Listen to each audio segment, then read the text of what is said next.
또 제노바를 떠납니다. 제노바 역입니다. 오늘은 아주 독일 깊숙이 들어갈까 합니다. 오늘은 그래서 12시간 기차를 타고 독일 프랑크푸르트에 들어가려고 합니다. 이게 좀 무리가 되지 않을까 싶기도 한데, 여하튼 이탈리아, 스위스를 넘어서 가야 돼서 동선이 자꾸 꼬이죠. 그래서 이제부터 이제 독일로 들어가려고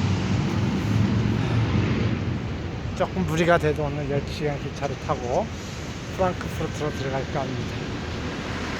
여기는 제노바입니다. 지금 시간은 6시 한 50분쯤 됐습니다. 아침입니다.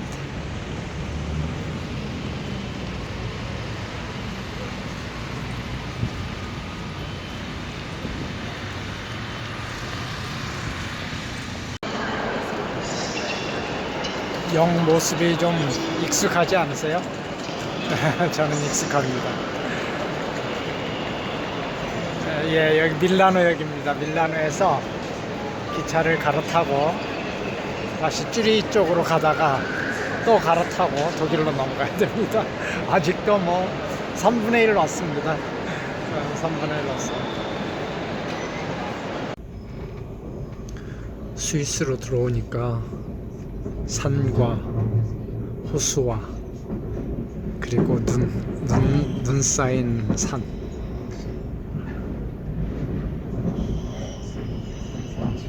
다른 기차가 지나갑니다. 제 시야를 더 막네요.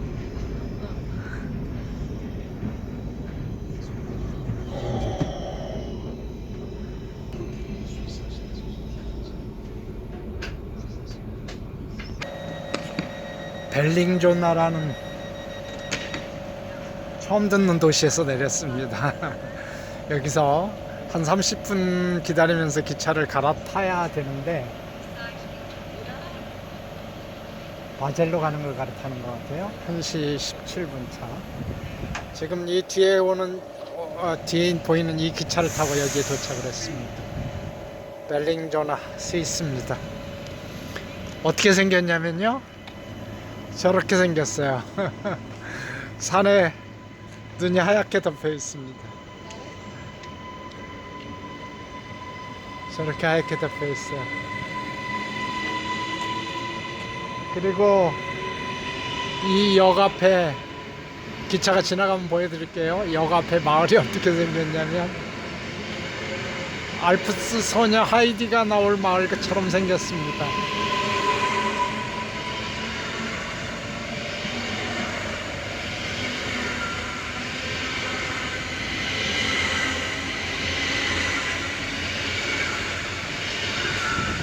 보이시나요? 마을이 언덕에 그냥 이렇게, 입구부터 언덕이에요. 그래갖고 굉장히 높은 언덕에, 그리고 여기에 또 이렇게 큰 남녀의 역시 상이 이렇게 서 있습니다.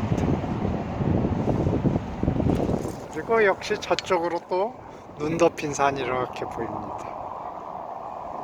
그죠?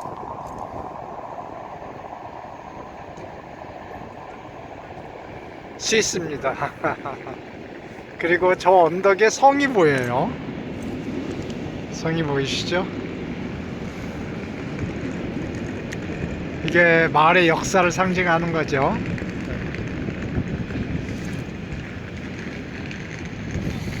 따뜻한 햇살 아래서 젊은이들이 역 앞에서 점심을 해결하고 있는 것 같습니다. 피자나 빵 같은 걸로. 아주 작아요. 여기 작아요. 작은 마을인 것 같아요. 산 옆에 계곡에 생긴 아주 작은 마을입니다. 그러니까 오른쪽에도 산이 있고요, 왼쪽에도 높은 산이 있습니다. 이렇게.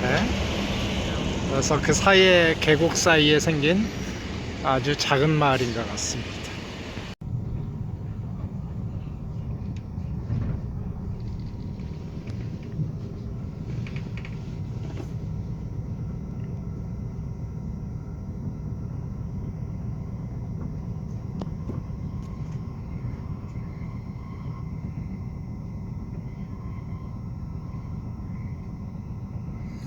스위스의 전형적인 풍경입니다.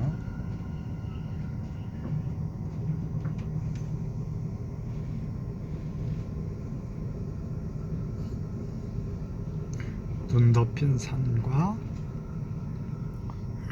마을, 눈 덮인 산을 배경으로 하는 산골 마을. 네.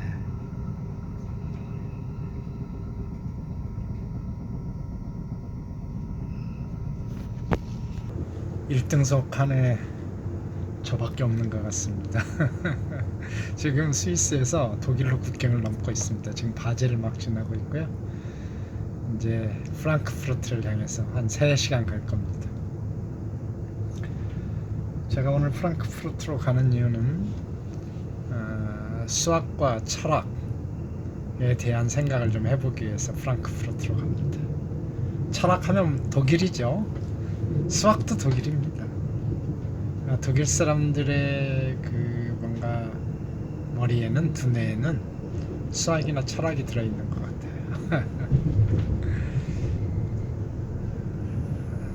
제가 처음 독일 방문했을 때 느낌이 사람들이 너무 심각해 보이고 우울해 보이고 화나 보인다, 이런 느낌이 있었습니다. 왜냐면 항상 이 이마에 내천자로 딱 이렇게 만들고, 그리고 뭔가 심각하게 이렇게 하고 있는 모습이 제가 처음 독일에 대한 인상입니다. 수학은 철학과 같은 뿌리를 가지고 있습니다. 잘 아시죠? 예. 그래서 뭐 수학자가 철학자고 철학자가 수학자이었던 때가 굉장히 많았습니다. 초창기에 피타고라스라든지 뭐 탈레스라든지 이런 사람 다 철학자죠. 예. 수학에서도 이름이 나오지만 철학에서도 이 사람들 이름이 나옵니다. 뭐 플라톤 얘기하면서 제가 말씀드렸지만 그 위대한 철학자가 기하를 모르면 아카데미아에 들어오지 말라고 이렇게 얘기했대잖아요.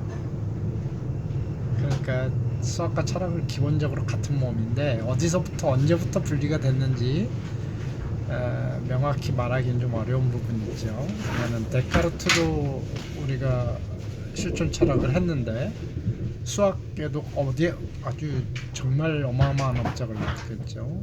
파스칼도 마찬가지고요. 그래서 사실은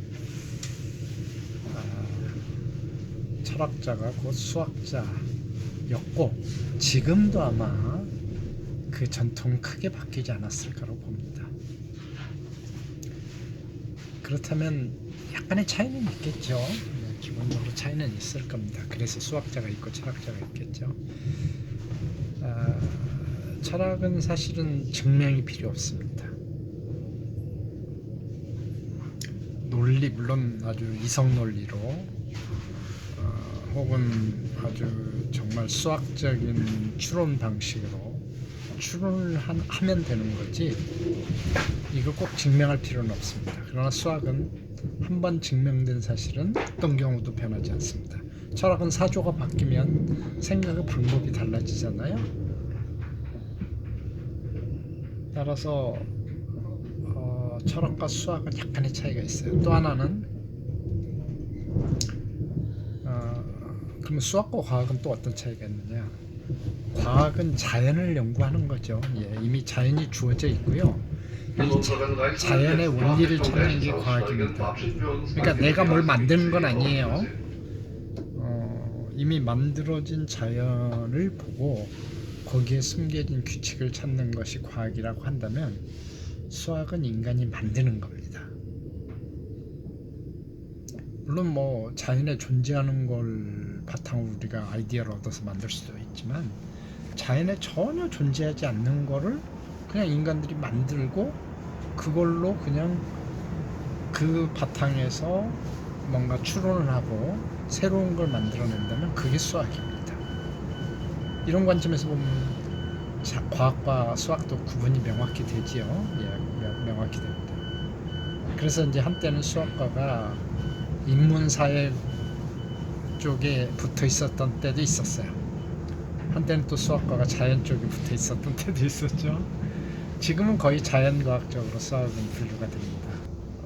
20세기 아주 가장 위대한 수학자 중에 한 명이 러셀과 화이트헤드인데, 두 사람이 수학의 원리라는 책을 썼다라는 걸 제가 옛날에 1 더하기 1은 2인가에서 말씀을 드린 적이 있는데, 그러니까 1 더하기 1이 2가 되는 거를 누구도 증명하지 않았잖아요. 우리가 경험적으로 하는 거지. 그거를 증명한 사람이 러셀이라는 사람이에요. 화이트헤드라는 사람인데, 두 사람이 책을 썼어요. 프린시피아 매스메티카, 그러니까 수학적 원리라는 책인데, 그 책이 어마어마하게 두껍습니다. 거의 100과세대 정도 되는데, 그 책의 중반 정도 되면 이제 왜 1 더하기 1은 2 정도 되는지를 증명을 합니다. 그런데 현대 철학자 중에 분석 철학의 대가, 지금 영국과 미국 이런 유럽 쪽의 대부분의 철학은 분석 철학이 지금 거의 주를 이루고 있는데, 그 분석 철학의 거의 시조라고 할 수 있을까요? 대가라고 같은 이 분석 철학을 거의 만들었다고 할 수 있는 사람이 바로 비트겐슈타인입니다. 비트겐슈타인이 러셀의 제자예요.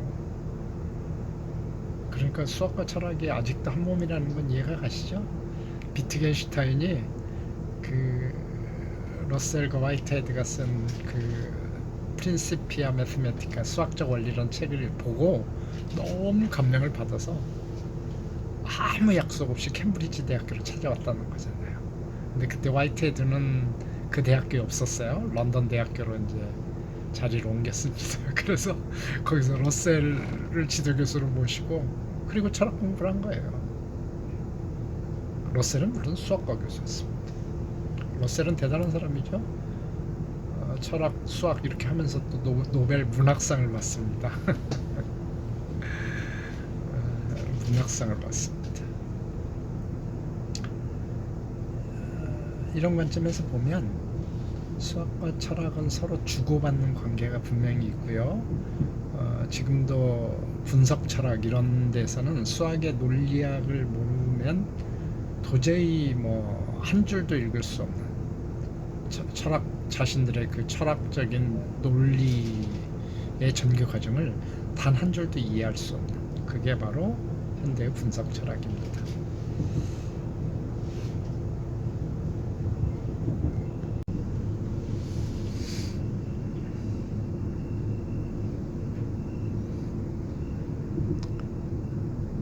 스위스에서 독일로 넘어가려고 하니까 이제 언어가 다 독일어로 바뀌었습니다.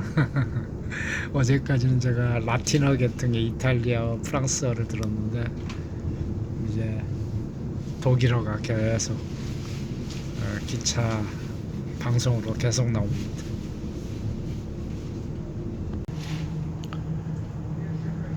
이런 여러 가지 철학 중에 우리나라에게 엄청난 영향을 미친 철학이 있습니다.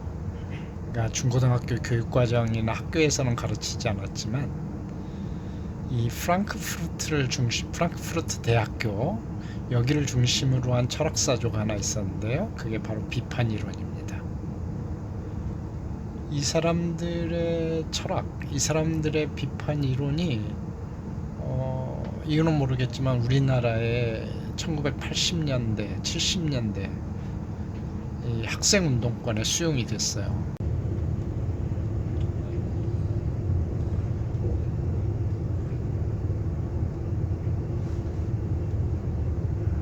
해질녘의 프랑크푸르트 들판입니다. 비도 좀 내리고요. 하여튼 날씨가 맑았다가 흐렸다가 비 왔다가 하죠.